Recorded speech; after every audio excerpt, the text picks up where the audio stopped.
Tidak ada satu yang tersembunyi di hadapan hadirat-Mu. Dan Engkau merindukan supaya mereka mengenal Engkau pribadi demi pribadi. Maka dari itu hamba-Mu sampaikan apa yang menjadi mau-Mu.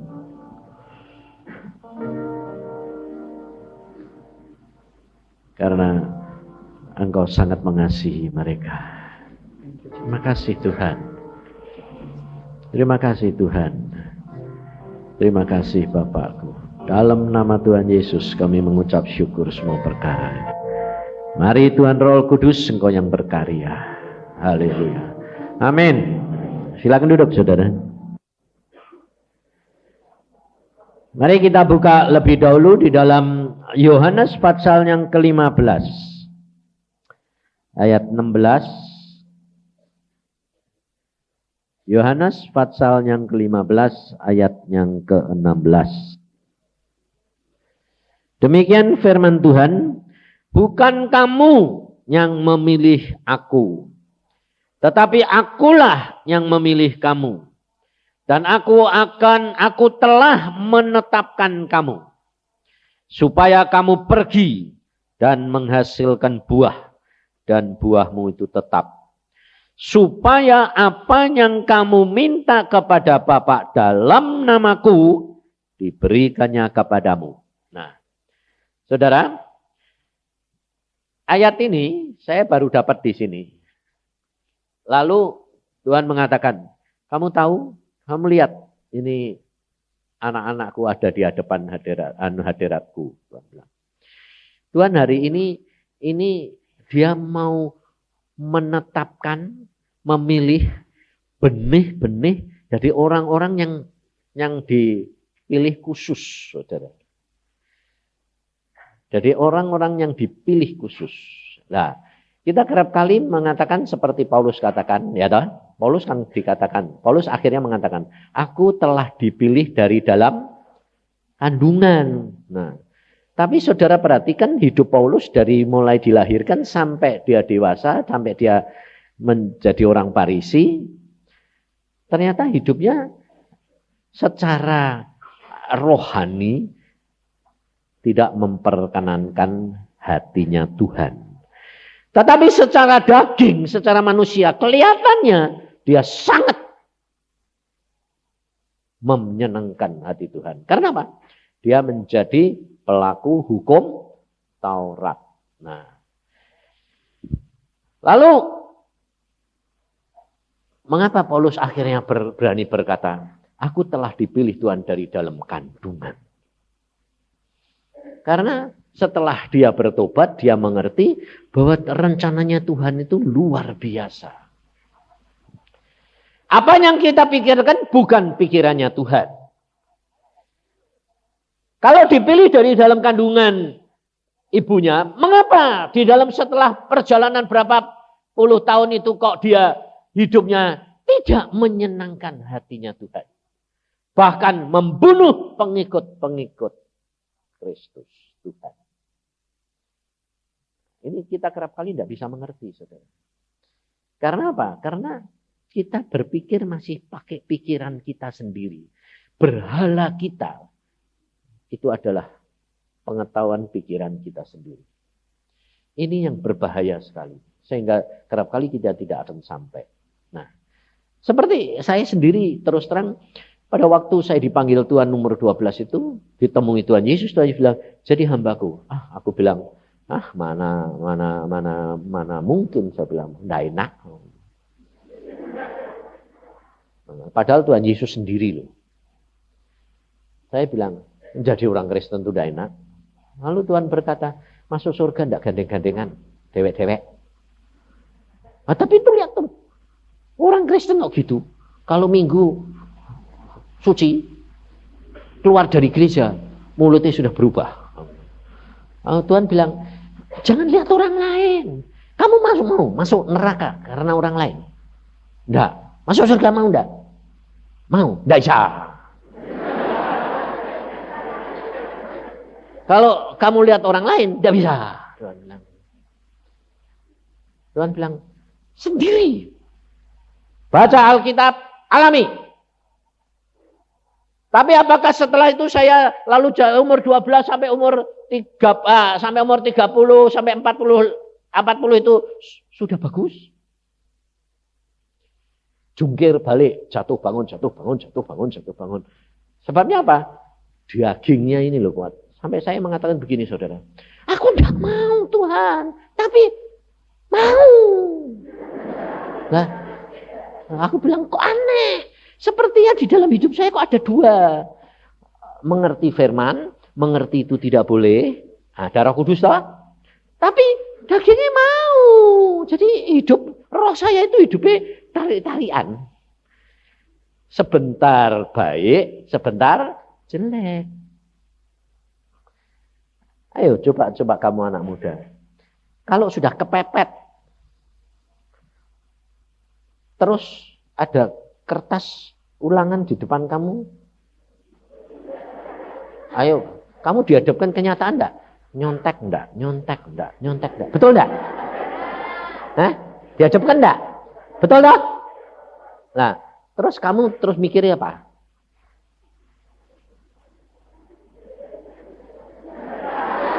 Pasti ada dua. Yang satu gini, kan bukan salahku, wong ada di hadapanku. Ya dah? Nah, itu sebetulnya malah sing bener. Tapi yang satu sok rohani. Kan nggak boleh nyontek loh. Memang nggak boleh nyontek.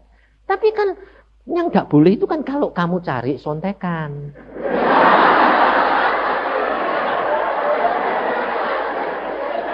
Loh, kalau kamu nggak bisa terus itu ada di depan kamu. Bukan kamu yang cari, bukan kamu yang minta. Boleh enggak?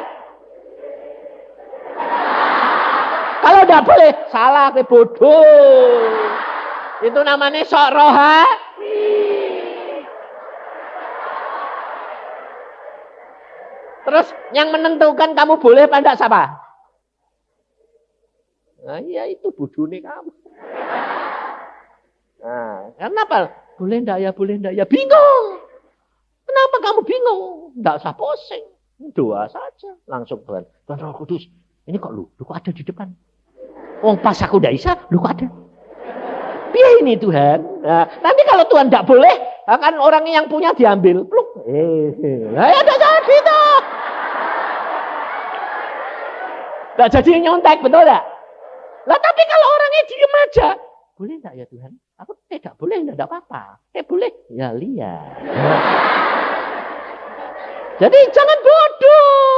Kamu lalu bilang, boleh enggak, boleh enggak. Bingung. Kamu yang jadi hakim salah. Oh ada penolong kok yang maha.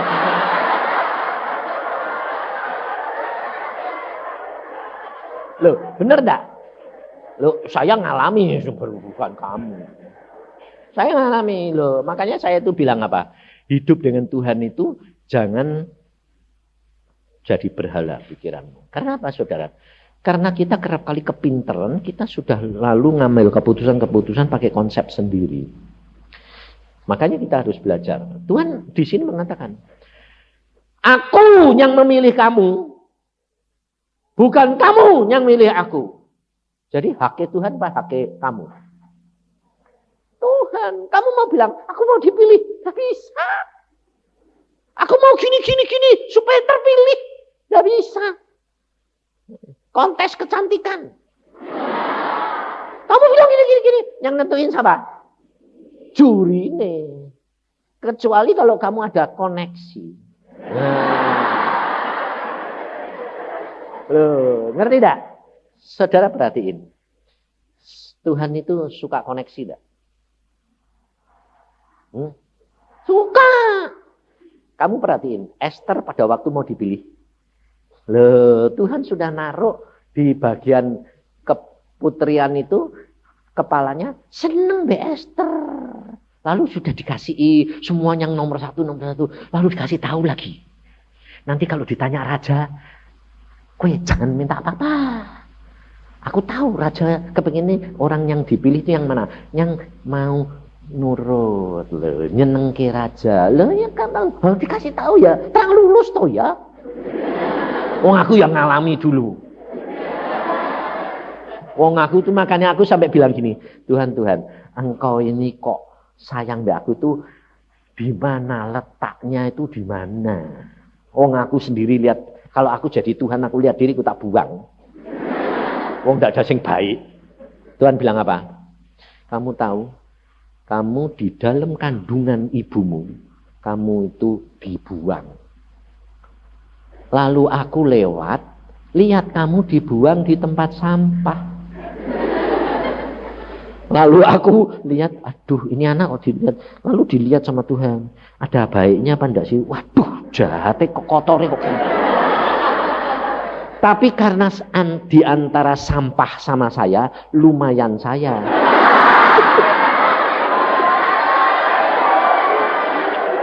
Ngerti enggak? Jadi saya dibuang di sampah, kalau dibandingkan dengan sampah itu, saya lumayan. Tapi jangan dibandingkan dengan manusia yang lain, jelek. Nah, ngerti?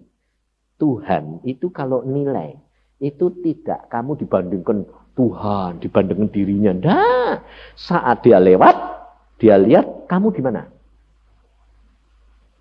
Di lingkunganmu itu kamu apa? Kamu diambilnya dari situ.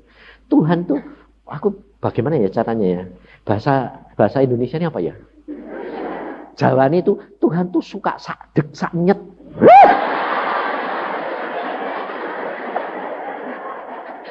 Dia bahasa apa nih? Tiba. Makanya aku udah tanya Inggris sih. Wes gak bisa bahasa anune melah. Tuhan itu suka setiba-tiba dan setika itu yang justru menetapkan. Jadi saudara tidak bisa gini. Aku harus gini-gini.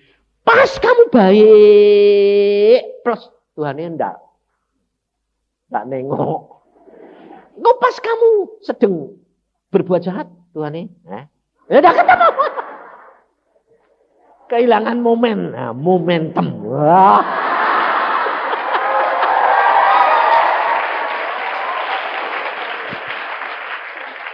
Jadi kehilangan momentum itu yang kerap kali itu menetapkan begitu saudara. Jadi jangan kamu kira bahwa perbuatanmu karena baikmu itu nanti terus pas gitu. Tidak bisa. Dan kamu tidak bisa ngepas. Taunya apa? Makanya saya katakan selalu anugerah. Anugerah. Semua itu hanya karena anugerah. Hanya karena iman dan anugerah. Karena Tuhan sudah mengatakan, aku yang milih kamu. Lalu kalau saya tanya, aku kok milih? Aku kok orang kayak gini? Tuhan jawabannya dia, ya sak sukaku toh. Kok gue sing ngatur? Loh aku cuma tanya, nah, kenapa ada orang yang lebih baik kok enggak mau pilih? Loh sak sukaku. Kenapa? Lah karena kalau aku milih orang yang baik, itu kemuliaan Tuhan enggak nyata. Dek sing jelek jadi baik itu nyata. Makanya hati-hati. Aku tadi duduk di situ. Orang pelayan-pelayan Tuhan bilang, mereka yang sibuk melayani, kadang-kadang itu mereka tidak dapat apa-apa. Karena apa? Karena sudah merasa melayani. Padahal tidak dihitung.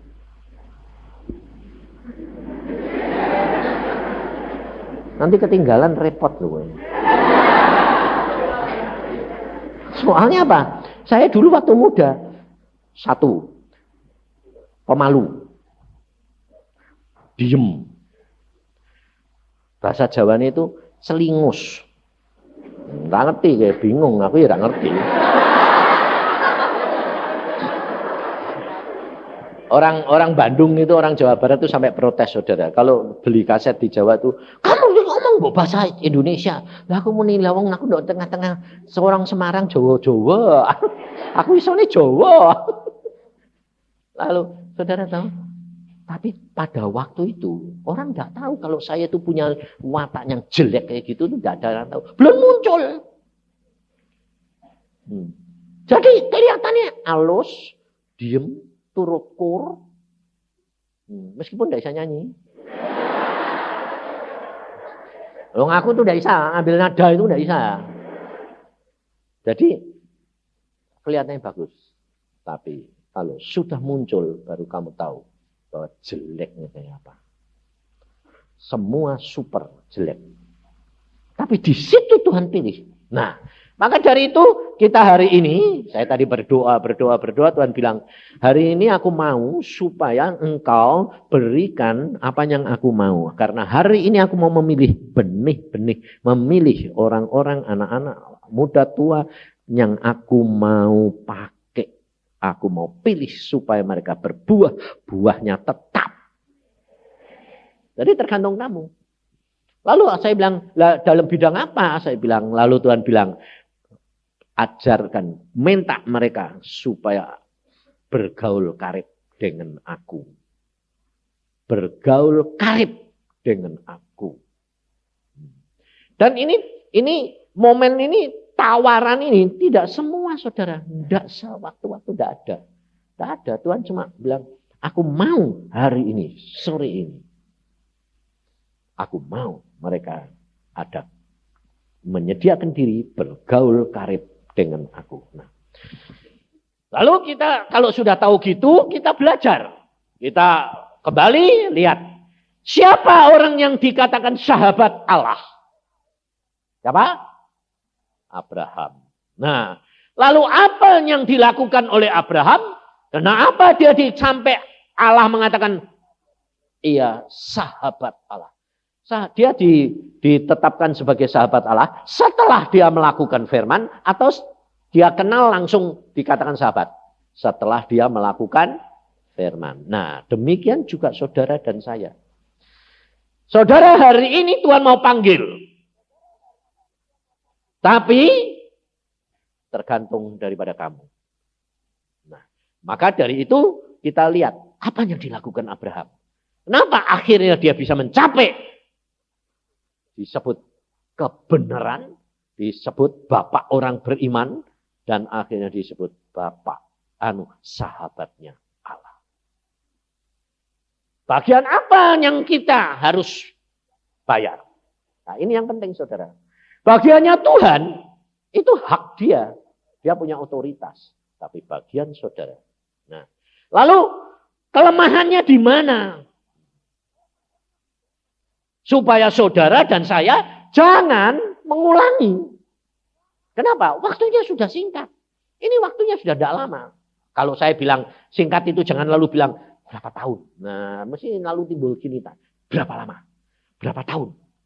Oh, 1000 tahun itu sama dengan 1 hari buat Tuhan. Jadi sedetik berapa? Nah, sudah banyak. Makanya jangan batasi. Contohnya gini. Kamu kalau sudah pernah ngalami sembahyang. Kalau sembahyang itu kamu tidak disertai Tuhan, nanti 5 menitan sudah gelisah. Kok tidak sebar-bar sih?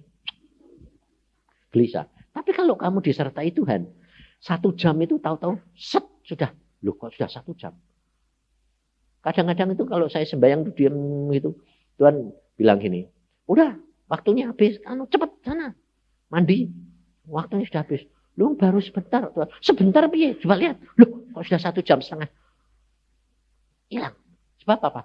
Di dalam surga itu ada kekekalan. Dari tidak ada ujung, tidak ada mula-mulanya. Tidak ada. Kekekalan itu tidak ada batas. Jadi tidak bisa dianu. Makanya sampai saya ngomong, Tuhan, engkau ini ngomong sama Abraham. Turunanmu diperbudak oleh orang Mesir 400 tahun. Nyatanya 430 tahun. Mundur. Omonganmu kok tidak pas. Tuhan bilang, kenapa tidak pas? Nah itu 400 kok jadi 430. Lu di sana tuh kekal. Jadi 400 tahun tuh cuma set gitu toh. Hah? Cuma set toh. Iya. Lah, engkau lalai. Enggak, aku tidak pernah lalai. Lupa? Enggak. Cuma karena tidak ada waktu terus apa? Makanya ada ayat, ingatkan aku. Perlunya kue sembayang itu supaya aku tuh ingat kamu. Ngerti tidak? Loh, Tuhan itu tidak pernah lupa, Maha tahu kok suruh nginget ke. Nah, aneh dah.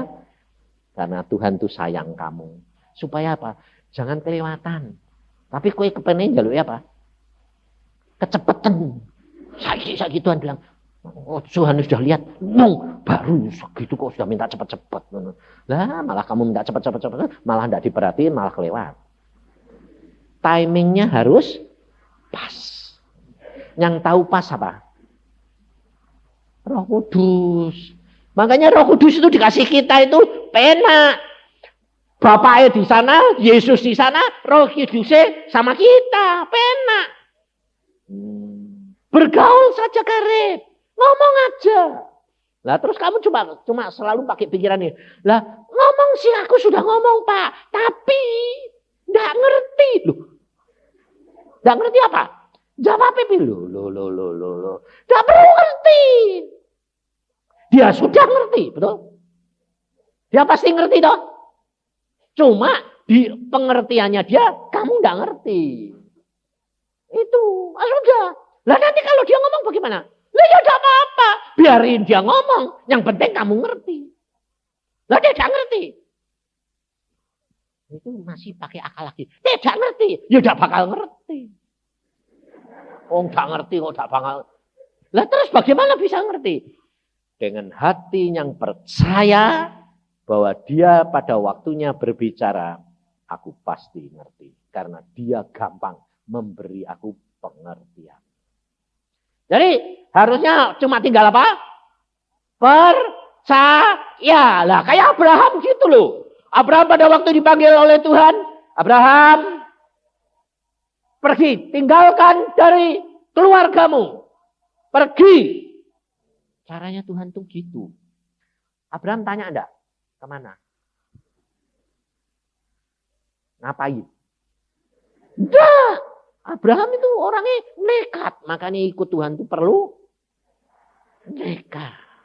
Tapi jangan nekat nakal.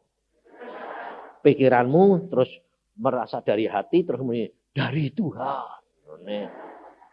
Tuhannya pikiranmu dewek. Hati-hati. Nekat. Abraham pergi. Kumpul semua, pergi. Istrinya tanya, kemana? Pergi. Kemana? Pergi. Nurut. Pergi aja, jalan aja. Tidak tahu ke kanan, ke kiri, pokoknya di depan ada jalan. Kemana? Tidak tahu. Tapi di situ Tuhan nuntun ke tanah Kanaan. Lalu nanti kalau kamu sudah jalan, caranya Tuhan itu kamu sudah jalan, nanti satu saat kalau Tuhan bilang berhenti baru. Kalau belum berhenti, jalan aja. Tidak usah lalu saudara bilang, lah kan sana sini, kemana ini? Arahnya kemana? Tidak usah takut. Aku tuh ngalami dewek. Tuhan bilang, kamu berani enggak? Berani apa? Aku bilang gitu. Nurut. Berani. Mau ini kata berani. Kalau berani ya dalam waktu 3 hari. Dalam waktu 1 jam kamu harus sampai ke tempat sana. Hah? 1 jam? Mana mungkin? Lo katanya berani, kok tanya mana mungkin? Lo lawang ini gunung, ini lembah. Dalam waktu 1 jam dari gunung ini ke gunung ini. Mana mungkin? Aku bilang gitu. Wong turun aja seharian. Naik lagi harian. Mana mungkin? Loh, aku kan bilang kamu harus sampai sana dalam waktu 1 jam.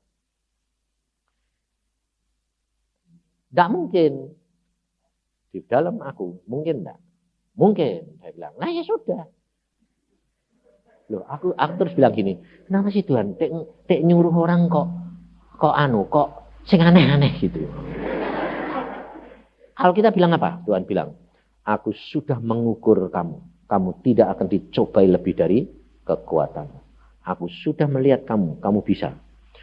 Ya kamu yang lihat bisa, aku lihat gak bisa. Kamu punya iman gak?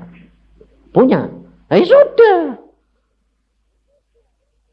Mau gak? Mau. Ya sudah. Tapi karena saya lihat bawah gunung, loh kok dalamnya kayak gini. Lari secepat-cepatnya ya mungkin toh. Tapi tak pikirnya, sudah biarlah. Dia ngongkon. Dia suruh. Saya lihat ke bawah enggak berani, akhirnya lihat sana enggak berani, akhirnya cuma lihat atas. Engkau yang nyuruh. Pokoknya 1 jam sampai sana. Aku lihat bawah, takut. Lihat ke sana, enggak mungkin. Oh, aku enggak bisa terbang. Tapi karena engkau, pokoknya aku mati, tanggung jawabmu. Pokoknya aku cuma nurut. Terus saya lihat atas, enggak berani lihat bawah. Dalam nama Tuhan Yesus, saya lari. Jadi malah melarinya enggak ke bawah, saya malah sengaja nyemplung. Kalau tidak. Dalam nama Tuhan Yesus, saya loncat. Just. Saudara tahu? Jatuh.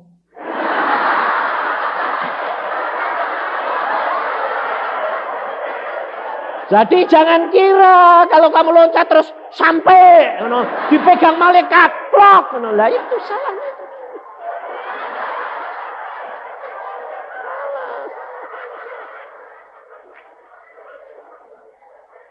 Jatuh sih tetap jatuh, tapi ada tapinya. Jadi saya loncat sejauh-jauhnya itu enggak sampai ke gunung sana, enggak. 3 meter. Pluk, jatuh. Tapi tidak jatuh di bawah lembah. Jatuh di atas jembatan kaca. Jadi Tuhan itu sudah menyediakan jembatan kaca dari gunung ini ke gunung sana. Tapi karena kacanya bening luar biasa, enggak kelihatan. Jadi saya lihat sini, jurang. Ngerti enggak? Tapi ternyata sudah dikasih jembatan kaca. Jadi tetap saya loncat jatuh enggak? Jatuh. Tapi di atas jembatan. Jaraknya dari tempat saya berdiri berapa? 3 meter. Tapi jarak jatuhnya berapa? Semeter. Waduh, loncat jauh. Pikirku langsung sampai ke gunung sana. Enggak taunya 3 meter. Setelah saya, loh kok cuma sampai sini? Terus turun, jadak duduk. Oh, cuma semeter. Oh, ada jembatan kaca. Langsung saya bilang, oh kok enggak ngomong ya?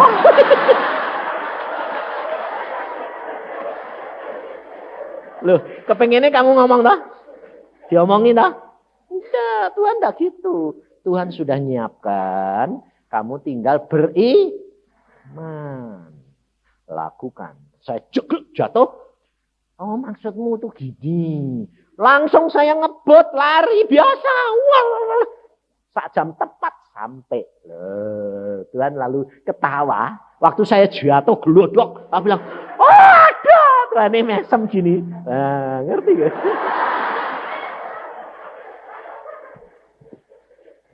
Itu yang dinamakan iman. Jadi tidak usah lihat dulu, tidak usah mikir ini harus begini, harus begini. Oh, udahlah, kalau kamu sudah bergaul, karib dengan Tuhan, baca Alkitab, lalu baca tidak usah ngerti, tidak usah, masukin aja. Nanti sewaktu kamu menghadapi masalah, muncul sendiri. Asal kamu sudah mulai berlatih, segala sesuatu tanya, Tuhan Roh Kudus, Engkau penolongku. Ingetin terus, tagih terus. Engkau penolongku loh. Alkitab ngomong. Tuhan Yesus pada waktu pikir ngomong. Engkau penolongku, engkau penolongku. Nah, menolong itu dalam segala perkara. Jangan kamu batasi. Jangan kamu batasi. Jangan kamu bilang, ini boleh, ini enggak boleh, ini enggak boleh. Belum tentu. Ini contohnya saya ngalami sendiri. Waktu rumah saya sudah tidak punya duit, tidak dikasih, Tuhan berkata, aku sudah sediakan rumah bagimu. Nah, mana duitnya? Tidak datang-datang. Kurang 3 hari. Mana? Aku sudah sediain. Loh, tahu-tahu ada orang datang. Bawa emas 2 kilo. Dia bilang gini, Pak Yusa, kamu butuh apa? Tidak butuh apa-apa. Nah, orang itu tidak ngerti yuk. Kalau aku tidak punya rumah. Tidak bisa. Loh, kok tidak bisa kenapa? Aku diperintah Tuhan ke sini. Lah ya kamu yang diperintah, bukan saya. Terus dia bilang, Terus kenapa kok dia enggak langsung ngeluarin emasnya? Enggak. Langsung Tuhan dia bilang gini, ini rumah siapa? Oh, itu kan Tuhan. Luar biasa. Ngomong melalui orang lain. Ini rumah siapa? Kontrak. Habisnya kapan? Lusa. Pantes. Terus langsung dia to the point. Kamu punya duit berapa? Enggak punya. Pantes. Dicituin. Kamu sudah cari rumah? Belum. Lah kenapa enggak cari? Lah duitnya enggak ada. Pantes. Lalu dia ngeluarkan emas seklotok, blok 2 kilo. Aku nih, apa itu? Mas, buat apa? Lah ya ini aku diperintah Tuhan. Pakai. Pakai. Pakai. Utang. Utang. Enggak. Minjem make. Minjem. Pakai sampai kapan saja, nanti kalau kamu sudah punya balikin. Aku utang. Aku masuk sembahyang. Nanti sih. Alkitab berkata tidak boleh utang. Ya dah. Oh, jadi saya sembahyang. Tuhan yang ngirim orang itu engkau. Ya. Nah kalau dia ngasih, kok enggak dikasih, kok pinjem pakai. Apa itu pinjem pakai? Kamu pakai buat cari rumah, beli, nanti kalau kamu sudah punya, kasih balik. Itu tidak utang. Enggak. Dia datang ngutangi.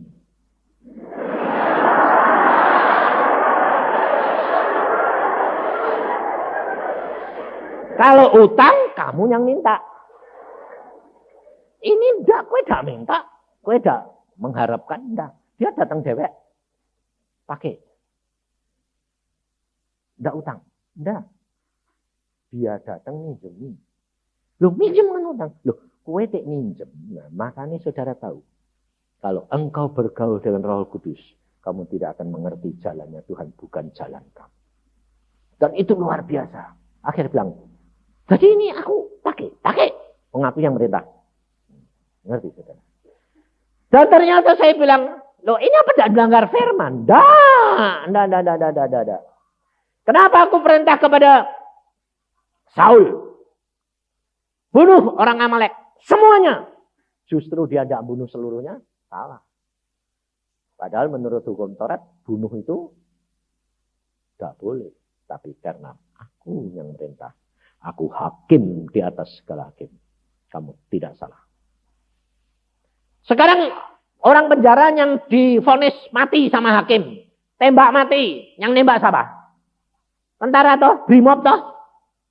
Lah dia bunuh. Hukumnya di Indonesia bilang, bunuh. Masuk penjara enggak?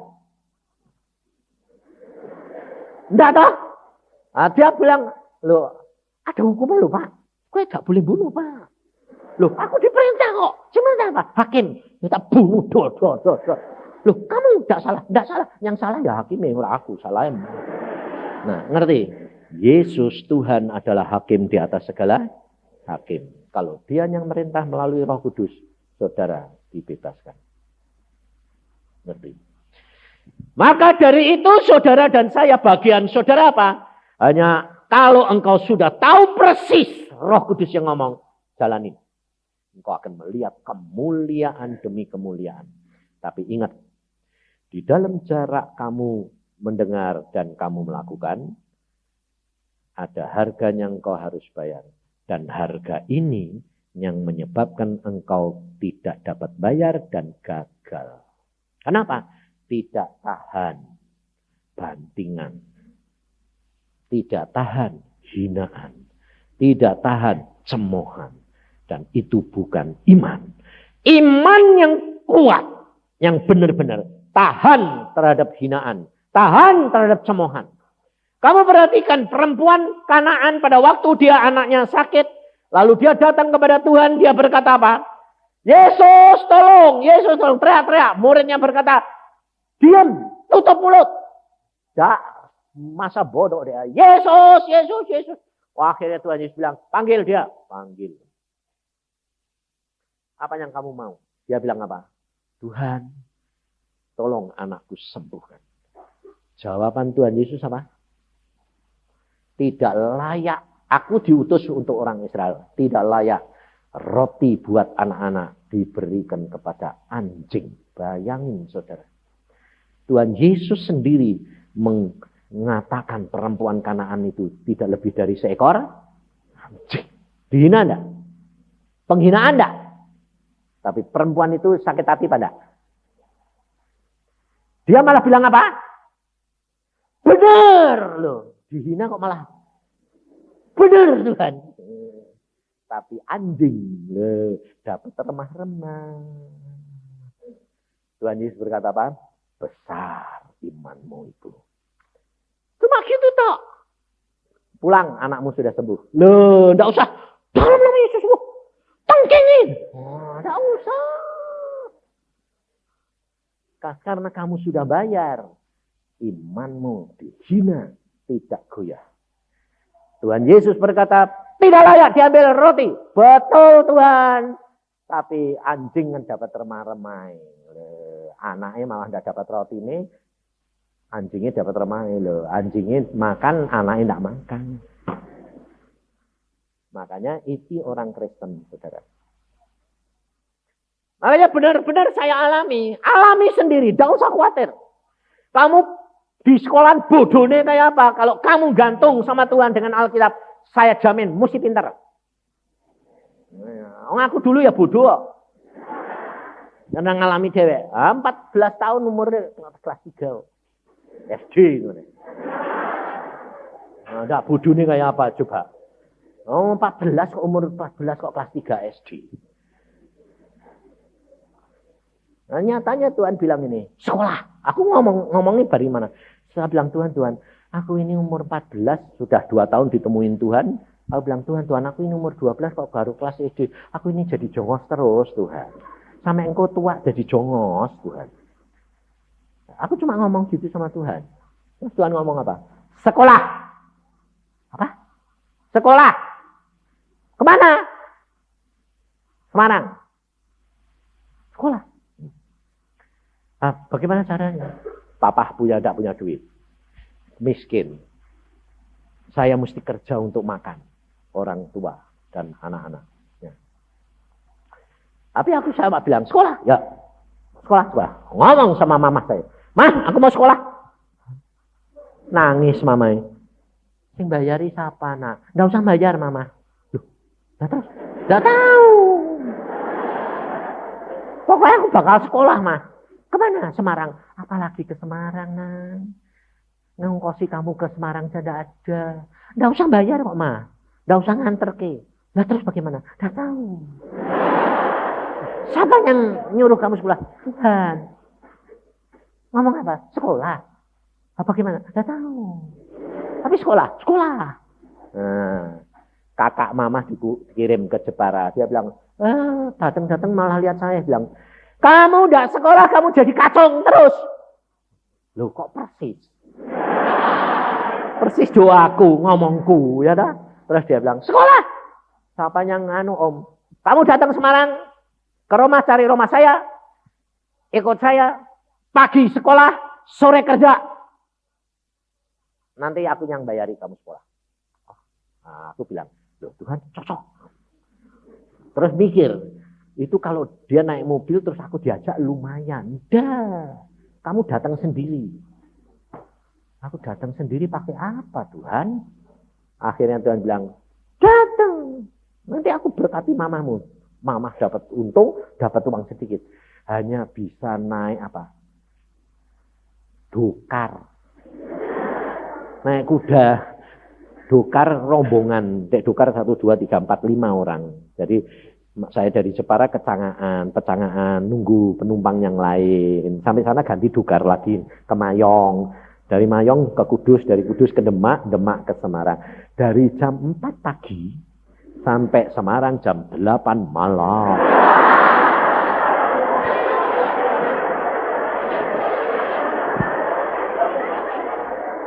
Jarak Jepara Semarang 80 kilo. Dari jam 4 pagi jam 8 malam. Belum pernah kenal jalan, nyari alamat. Ayo bayangin, ini ngerti saudara? Itu namanya apa? Petualangan dengan Tuhan, luar biasa. Ya dah, jalan aja ketemu. Setelah ketemu dia bilang apa? Kok malah ditegur lagi saudara. Jadi jangan kira kalau terus jangan nurut Tuhan terus wah mulus gitu. Ditegur lagi. Kok baru sampai? Gak ngerasa ini makan jabel. Duitnya pas buat jalan. Makan janda bisa kok. Jadi ditanya, lumayan gak? Bilang, siapa kan belum? Nah, itu lumayan. Dimarahin lagi. Marahin, ya wes masuk. Pembantu nih, belas kasihan. Kasih makan. Oh, makan aja. Besok diajak sekolah, tanyai sama guru nih. Masuk kelas berapa? 3. Kamu tinggi ya kayak gini, kayak Goliat masuk kelas.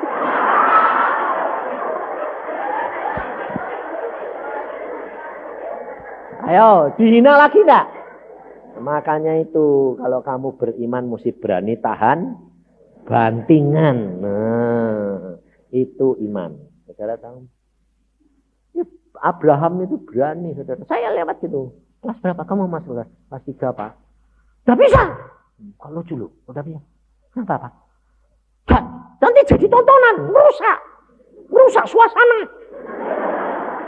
Anak-anak enggak belajar, cuma ngejek kamu tok. Aku bilang, lah terus bagaimana Pak? Masuk kelas 5. Lu kelas 3 aja belum bisa kok Pak. Kelas 3 aja belum selesai Pak. Kok kelas 5? Lah nanti di kelas 5 itu apa Pak? Dia bilang apa? Enggak apa-apa. Kok enggak apa-apa? Bagaimana sih? Nanti kalau enggak bisa 3 bulan turun.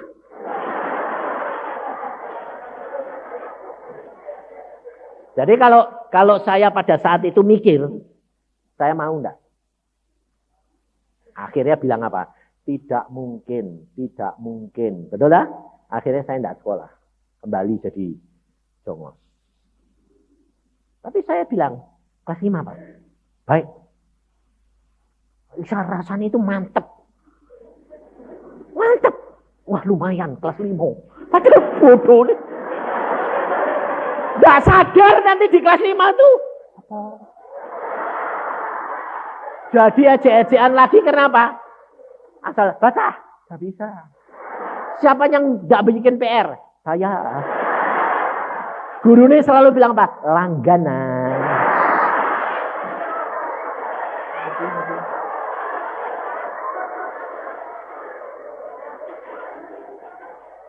Engkau harus tahu ujian iman menurut perintah itu ada batas waktunya.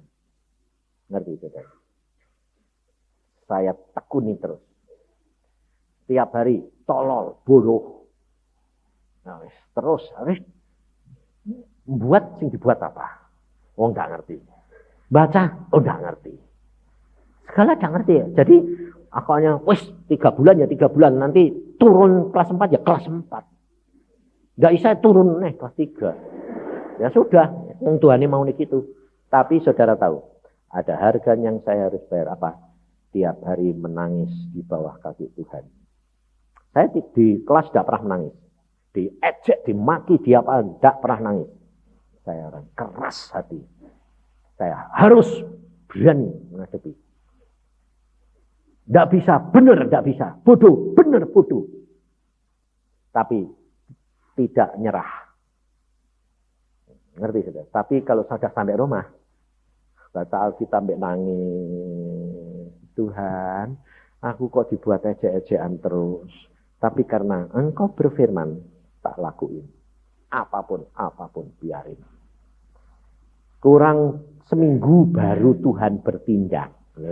Tuhan itu tidak pernah terlambat, dia tidak pernah tergesa-gesa. Wis mepet ngono lho ya toh, wis ada jalan lah dia bertindak. Itu Tuhan. Makanya watak Tuhan itu warnanya luar biasa. Kurang seminggu, pagi-pagi saya sudah siap lagi, siap dimaki, siap diamas. Ya bawa tas kayak orang isa-isa ya. Sekolah, ya sekolah. Tapi bukunya kotong ngebih. Tapi ya sekolah, peduli tiap hari dimaki, itu 2 bulan 3 minggu. siap seminggu turun. Satu di jalan Tuhan ngomong gini, mulai hari ini kamu bisa. Bagaimana caranya? Nggak usah tahu, tak pasangi alat kowe. Alat apa? Pluk. Kayak kulit, kayak topi. Pluk. Apa ini? Kamu nggak bakal tahu, nggak tak kasih tahu. Karena nanti di zamanmu, kamu akan mengalami. Itu adalah kaset dan fotokopi. Nggak ngerti. Tahun 48, 49, no. Nggak ada, belum ada. Wes nurut saja, ya wes. Sampai sekelas, aneh. Loh, setiap pelajaran kok masuk, direkam. Gurunya ngomong, ngerekam. Terus saya mulai niruin gurunya, persis suara gurunya.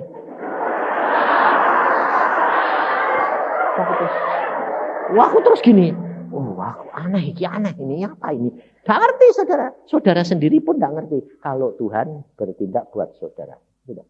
Gak usah ngerti, kalau ngerti itu bukan iman. Demikian itu, wah muka saya berseri-seri, tambah mantep lagi. Wah aku bisa.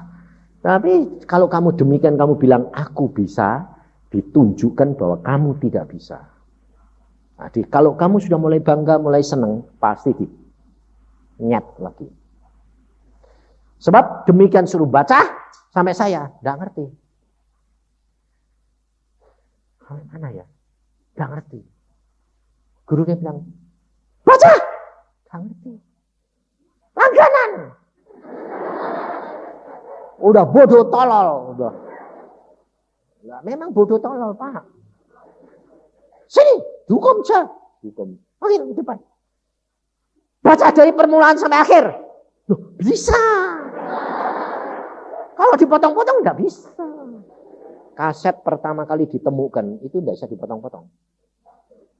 Jadi kalau nyetel ya dari permulaan sampai akhir. Kalau kamu mau tengah-tengah ngambil, enggak bisa, mesti ngulang nih. Jadi kalau mau dengerin itu mesti tengah-tengah, enggak bisa, mesti sampai demikian nyetel, mesti sampai habis. Kalau mau milih, enggak bisa, mesti dengerin dari permulaan. Nah, aku gitu. Baca dari permulaan. Dari mana Pak? Permulaan. Ya, enggak usah lihat. Kaset tok. Gurunya bilang, karena suara saya, suara dia.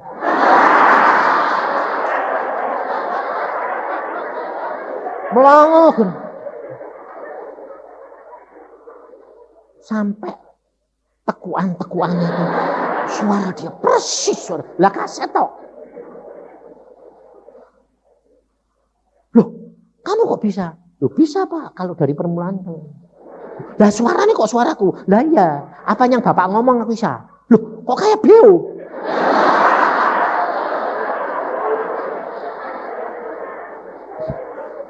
Ini bukan beliau Pak, ini benar-benar saya bisa. Mulai hari ini, apa yang Bapak tulis, semua saya ingat. Wah, guru ini lalu gini. Ini sih bukan bodoh, jenius. Hari itu dirubah istilah buat saya, tidak bodoh, jenius. Ngerti enggak saudara? Dan sejak itu, saya disayang guru. Dan saya dibacakan semua, dipelajari semua. Dia bilang, kalau gitu kamu pelajaran kelas 5 ini dalam waktu seminggu bisa habis. Dibacai tiap hari sama dia. Pulang sekolah mampir 2 jam, habis saudara. Ditanya, langsung bisa. Asal jangan keluar dari tanyaannya. Asal jangan keluar dari kata-kata yang beda. Jadi umpamanya berhitung 10 tambah 10, ini 10 tambah 8, tidak bisa. Kalau 10 tambah 10 pasti bisa. 10 tambah 9, tidak bisa. 10 tambah 1 aja tidak bisa, nggak ngerti yo. Ngerti ini cuma harus pas Pak.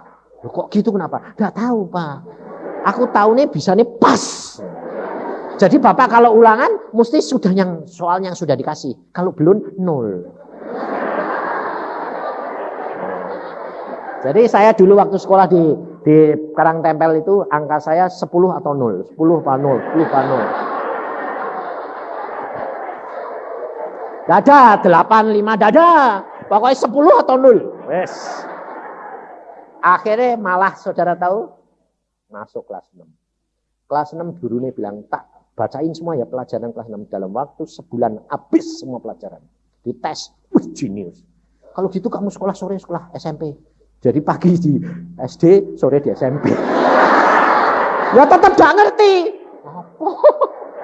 Gak ngerti. Ya tapi bisa nempel loh.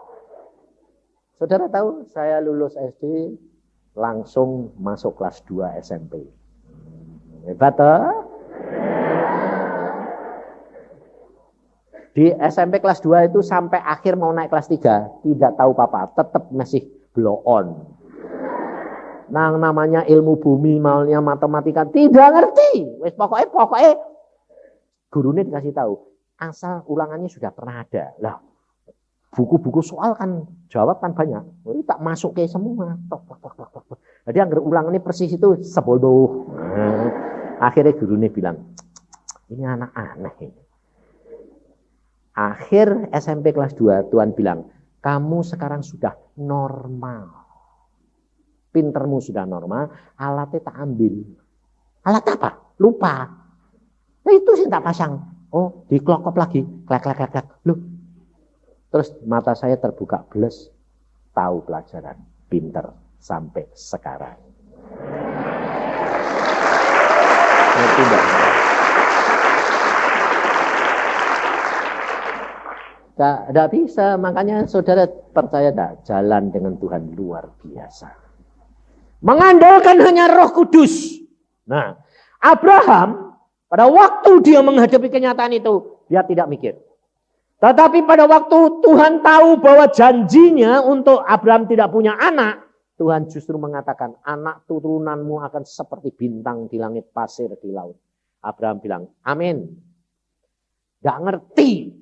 Apa jadinya bagaimana orang anak aja tidak punya kok. Gak peduli. Mesti jadi. Jadi. Kak lahir. Makanya jangan membuat berhala di dalam pikiranmu. Sehingga akhirnya keluar Ismail. Dengan cara mustinya. Jangan. Saudara dan saya harus percaya bahwa Tuhan yang sudah memilih aku. Dan dia akan menetapkan engkau. Siapa yang mau, itu Tuhan mau. Engkau akan ditetapkan untuk berbuah. Dan buahmu tetap. Saudara tahu, saya dipilih orang pertama, anak. Masih pada waktu itu kan anak-anak. Dari keluarga saya, keluarga besar. Saudara saya 9. Tuhan berkata, melalui kamu, semua keluargamu diselamatkan. Ngerti? Kamu jangan kikir kalau kamu ini masih kanak-kanak, masih muda lalu tidak dipilih. Tidak bakal kalah sama orang tua. Pokoknya kita berlomba. Yang ketinggalan ya rugi. Saya juga tidak mau kalah. Karena apa? Karena apa yang dijanjikan Tuhan harus sampai akhir. Jangan gugur di tengah jalan. Maka pada waktu itu saya sudah mulai mengenal. Nah, aku bilang gini, bagaimana Tuhan adik-adikku supaya mengenal? Kalau papa mama, wah itu sulit gitu. Sudah karatan, susah. Saya doakan saja sampai satu saat nanti Tuhan. Nah, sampai akhirnya papa saya ketemu, dia bilang, papa itu juga dekat sama Roh Kudus. Dia bilang apa? Kamu anak kecil lah, ngajari papa ahli Alkitab. Aku bilang, ahli Alkitab, ahli Taurat tidak jaminan. Tapi yang bergaul karib dengan Tuhan, nurut Roh Kudus, itu yang Tuhan mau. Bagaimana caranya ngomong? Ya ngomong. Tuhan yang ngomong, ngomong. Dari beberapa kejadian, dia akhirnya ngaku. Cobalah papa doa. Tunggu Tuhan ngomong Tuhan. Saudara, setelah berapa puluh tahun saya dipakai Tuhan. Sebab papa itu selalu, orang tua itu tidak usah omongin. Kalau kamu omongin dibantah kamu, pasti kamu dipencet nangis. Percuma lah. Sembayang ke saja. Nanti satu saat kamu dibela Tuhan habis-habisan. Bapakku itu kalau ngomong sama saya selalu dulu ini menghina. Satu saat Tuhan ngomong. Dia nunggu, dia nurut. Tuhan ngomong. Kamu harus belajar seperti hambaku Yusa. Rasain loh. Kalau aku sih ngomong, gak mungkin, ya dah. Tuhan ngomong, isih bela diri. Hambamu Yusa yang mana? Gak mau ngakuni anaknya. Terus dia bilang gini, hambaku Yusa, anakmu. Ya rasain lo. Terus kenapa Tuhan? Karena kamu baru bertanya. Mana ada zaman sekarang orang punya iman seperti Abraham. Lalu Tuhan bilang, ada. Siapa? Hambaku Yusa. Mosok nekate. Kamu lihat anakmu tuh nekate luar biasa. Pokoknya kayak Abraham. Pokoknya terjang aja. Mati ya sudah. Toh masuk surga. Lumayan. Dan akhirnya dia habis itu lalu dia ngomong sama saya. Ketemu dia bilang, aku disuruh belajar dari kamu. Tuhan yang membela, tidak usah kamu bela diri. Pembalasan adalah di dalam tangannya Tuhan. Tugas saudara adalah berdoa, baca Alkitab, lakuin. Jangan kehilangan iman. Nah, syaratnya apa? Nurut. Nurut. Sama peka. Peka, ngerti, nurut. Terus jangan repot-repot. Nah, maka dari itu saudara, hari ini Tuhan berkata apa? Aku mau memilih mereka. Di antara orang segini Tuhan bilang apa? Aku mau memilih. Aku mau menetapkan supaya mereka pergi menghasilkan buah. Dan buahnya tetap. Tergantung kamu. Bukan tergantung saya. Bukan tergantung Tuhan. Karena kadang-kadang Tuhan itu datang seperti yang saya katakan tadi. Dia lalu, hari ini aku mau ini. Momennya bagaimana? Terserah kamu.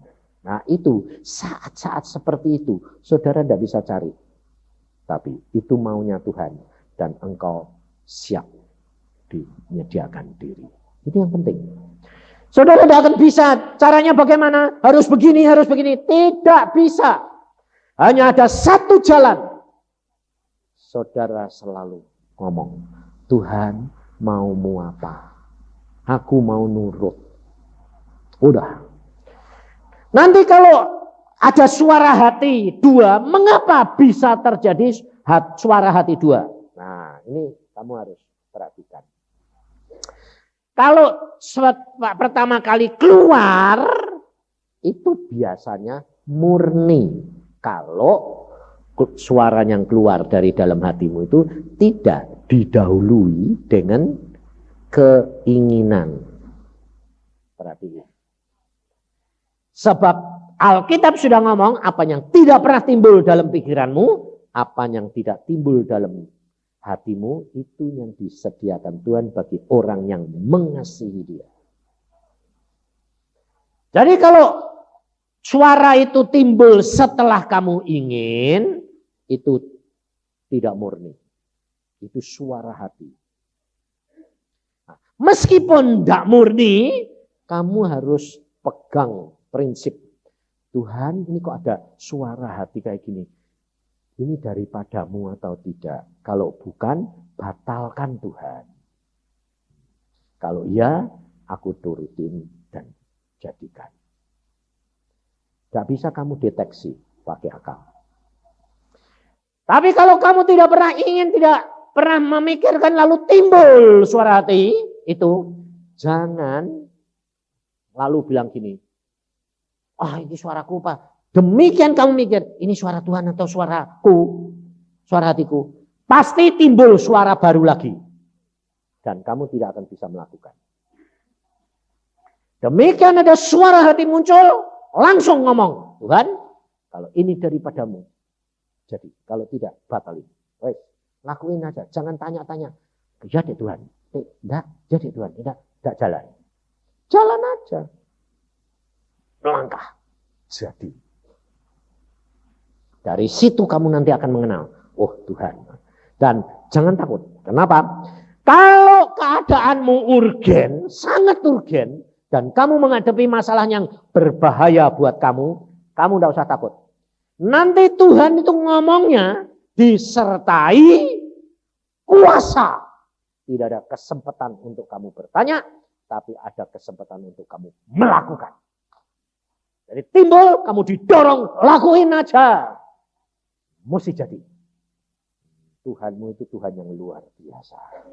Motivasi hatimu mau nurut. Dan belajar setiap saat. Maumu apa Tuhan? Apa saja. Apa saja. Sebab Tuhan itu suka-suka apa? Saat kamu tidak siap. Jadi 1 jam, 2 jam, 3 jam. Tidak ngomong. Aku ini ngalami. Tuhan bilang, pergi ke Ciloto, 2 puasa, 40 hari, 40 malam. Tidak makan, tidak minum. Makan sekali. Minum. Mau habis. Datang, jos, siap. Tidak ngomong sama orang, sembahyang. Pikirku, wah Tuhan malam ini ngomong apa ya? Tidak ngomong, semalam suntuk, tidak ngomong. Pagi-pagi, oh kalau gitu pagi ini dia ngomong. Tidak ngomong. Aku bilang loh, oh hari ini tidak ngomong, mungkin besok. Tidak ngomong. 6 hari, tidak ngomong. Akhirnya hari ke-7, tidak kuat. Yang nyuruh aku ke sini itu siapa? 6 hari 6 malam nongkrong tidak ngomong. Tuhan yang ngomong siapa? Yang nyuruh siapa? Jawabannya apa? Langsung dia hadir. Dia ngomong apa? Apakah begitu itu hambaku yang setia? Bayangin saudara, 6 hari 6 malam baca Alkitab, nongkrong, tengah malam nongkrong, sembahyang, tidurnya tidak karuan. Tidak ngomong. Habis hari ke-7 pagi-pagi tidak tahan. Ngomong gitu, ngomel. Tuhan bilang, apakah itu hambaku yang setia? Tidak. Lah iya, kamu kan baca Alkitab. Musa pada waktu aku suruh naik ke atas gunung, hari keberapa dia didatangi? Hari ke-7. Lah iya, hari ke-7 aku datang. Kok kowe ngomel? Pas ke-7-nya kok Tuhan. Jadi kan pas toh Tuhan. Wes bayar toh ya. Untung kowe hari ke-7-nya kayak ngomel. Coba kowe hari ke-1, hari kedua ngomel, manjang ora tak omong. Waduh, aku bilang, "Ya Tuhan, oh semua itu anugerah." Padahal ini tanya terus, Tuhan Roh Kudus, Tuhan Yesusnya kok enggak datang-datang sih? Enggak ngomong. Enggak ngomong gini. Tunggu saja seperti Alkitab berkata. Enggak. Tuhannya diam ya diam. Tapi kalau sudah waktunya, nah, ngerti saudara? Di situ tuh kadang-kadang nanti tengah malam udah ngarep ini. Orang Tuhan ini sudah ngomong siangan, tidur nyenyan. Malah jam 2 dibangunin. Bangun, masih. Bangun. Udah apa? Loh aku datang. Tuh. Ya. Mbak ceklak. Bangun. Ngalam. Kamu tahu apa? Kamu tuh sementara ini itu loh, sudah melayani aku 7 tahun, tapi tetap jadi masih ulat. Hah? Ulat. Kenapa? Kamu tahu? Ulat itu apa? Gatelin orang. Betul? Iya toh, bulunya panjang-panjang toh. Kamu ngeri toh, lihat saja sudah geli. Itu lihat tuh. 7 tahun melayani aku, kamu tuh masih jadi ulet. Ya, gatelin orang. Omonganmu bikin sakit hati orang, gatel orang, bikin geli, ngeri. Nah terus, hari ini, Aku suruh kamu masuk ke dalam pengasingannya apa? Kamu dari ulat, aku mau masukkan kamu dalam kepompong. Ulat kalau dimasukin dalam kepompong itu makan pada. Hah? Enggak. Poso. Nah, masuk. Saudara tahu? Mulut kepompong itu sama ulat teh. Nanti kalau ulat itu sudah jadi kupu-kupu, besar mana? Besar mulutnya jalan keluar atau besar kupu-kupu nih? Besar kupu nih. Kenapa dia bikin kepompong kok? Enggak, mulutnya yang besar. Jadi nanti keluarnya gampang. Enggak. Saudara, di situ saya suruh ngalami. Kamu ini dalam kepompong. Waduh, sekarang keluar. Keluar bagaimana? Susah kayak gini. Kepalanya nongol, tapi ini tidak bisa keluar. Iya, aku bilang. Usah, ini tidak bisa. Gini tidak bisa. Itu ngalami dalam dunia roh, itu ngalami nyata. Ini tidak bisa, Tuhan. Berjuang. Aduh. Setelah berjuang setengah malam keluar. Setelah keluar, Tuhan berkata, hari ini kamu jadi kupu-kupu. Dan kupu-kupu indah. Dari ulat makanannya daun, kamu berubah menjadi madu. Orang dulu ketemu kamu gateli. Sekarang kemana-mana kamu disenangi. Karena sudah jadi kupu-kupu. Kalau dulu kamu jalannya kayak ulatan kayak semut, siti ting ting ting ting. Sekarang kamu terbang. Nah, gitu Tuhan. Ngerti saudara? Engkau pun akan diproses Tuhan kalau engkau mau jadi dipilih. Dari ulat jadi kupu. Tapi perhatikan, ada seorang ahli pemeliharaan kupu ulat sutra. Dia lihat keluarnya ulat dari kepompong ini sengsara. Dia kasihan. Mulutnya kepompong dibuka. Gunting. Sini satu tampah kepompong yang tidak digunting. Sini satu tampah kepompong yang digunting mulutnya. Dalam waktu beberapa menit yang digunting sudah keluar semua jadi kupu. Tampahnya penuh. Yang sini keluar satu. Seberapa jam satu. Satu. Sing sini. Bru keluar. Tapi saudara tahu. Keluar satu dalam waktu 10 menit. Terbang. Sing sini. Tidak ada yang terbang. Yang mulutnya dibuka. Supaya jalannya keluar. Dibantu. Tidak ada yang bisa terbang. Ngumpul terus ditampah. Cuma tidak bakal bisa terbang. Tapi yang satunya tidak dibikin mudah. Langsung terbang. Hilang. Yang sini ngumpul setampah, tetap setampah. Saudara, kerap kali kita kepingin apa? Jalan keluarnya gampang. Tidak bakal terbang kamu. Punya sayap sih punya sayap. Indah sih indah. Tapi di tempat. Akhirnya dibuat mainan anak-anak. Dipenyet-penyet. Tapi kalau yang susah terbang. Mau yang dibantu gampang atau susah. Biarkan Tuhan yang menetapkan lubang-lubang berapa yang kamu harus alami. Kesusahan demi kesusahan seberapa yang kamu harus alami. Kamu akan melihat kemuliaan Tuhan dinyatakan. Amin. Mari kita berdoa. Tuhan Yesus, firman-Mu sudah Hamba sampaikan. Engkau hari ini sudah berjanji bahwa Engkau akan memilih anak-anak-Mu di tempat ini menjadi orang-orang pilihan yang akan menggantikan hamba-hamba-Mu yang sudah harus pergi. Engkau sedang menyiapkan generasi yang baru ini Tuhan. Ingat saudara, kalau engkau akan dipilih bukan hal yang gampang. Karena iblis akan segera tahu siapa kamu sebenarnya. Dan jangan kamu kira bahwa nanti lubang itu menjadi gampang.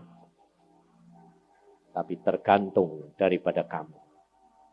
Maukah engkau membayar harganya?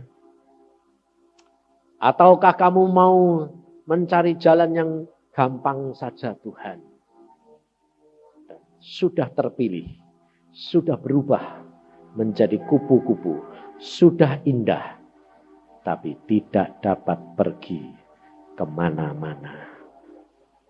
Padahal Tuhan Yesus sudah mengatakan, supaya kamu pergi menghasilkan buah dan buahmu itu tetap. Maka dari itu kita siapkan diri. Relakan. Katakan kepada Tuhan, Tuhan aku mau. Tapi membutuhkan kerelaan. Membutuhkan tekad. Membutuhkan penyangkalan diri.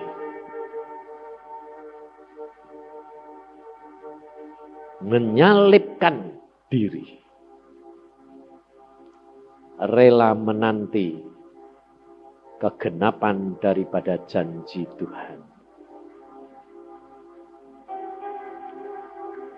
Tuhan, hamba hadapkan anak-anak-mu di hadapan hadirat-mu. Engkau yang sudah mengatakan aku yang akan memilih. Aku yang akan memilih. Silahkan. Engkau lihat satu demi satu. Hamba percaya bahwa tidak akan ada yang kau lewatin. Satu demi satu.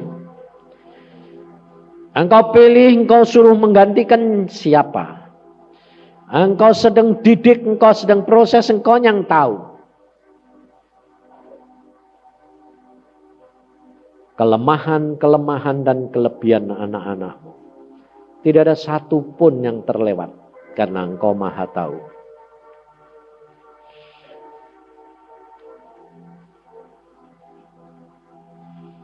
Anak-anakmu siap Tuhan. Anak-anakmu siap Tuhan. Dia mau. Tapi dia tidak tahu. Apakah dia mampu atau tidak. Itu adalah di dalam tanganmu.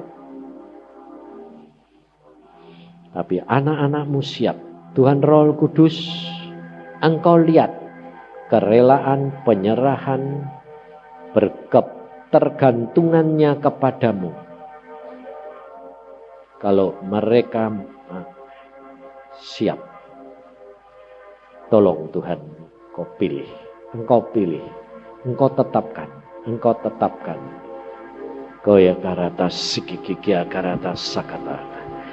Kaya karakata seketekeria kata sakata kaya karata. Aku siap Tuhan. Katakan aku siap Tuhan. Aku mau, aku rela, aku siap Tuhan. Aku siap Tuhan.